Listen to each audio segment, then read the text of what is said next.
On peut également écrire des requêtes paramétrées avec JPQL. Là, j'ai commencé à écrire select commune from commune commune, et puis là je peux continuer, where commune.nom égale. Alors là j'ai deux syntaxes possibles. J'en ai une première qui est en fait la même que pour les requêtes natives, c'est-à-dire que je peux mettre point d'interrogation 1. Je crée mon objet query, et sur l'objet query correspondant, il va falloir que je fasse query.setParameter de 1 et par exemple de Paris.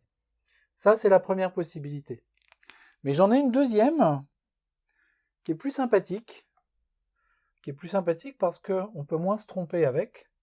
C'est que en requête native, je ne peux mettre que des paramètres indexés, donc avec des numéros d'ordre qui n'ont pas besoin nécessairement de se suivre, même si c'est peut-être plus logique de le faire.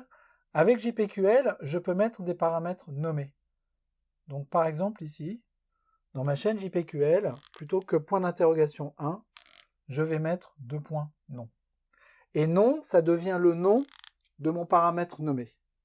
Si je veux fixer la valeur de ce paramètre, je vais appeler query.setParameter. En premier paramètre, je vais donner le nom du paramètre dont je veux fixer la valeur.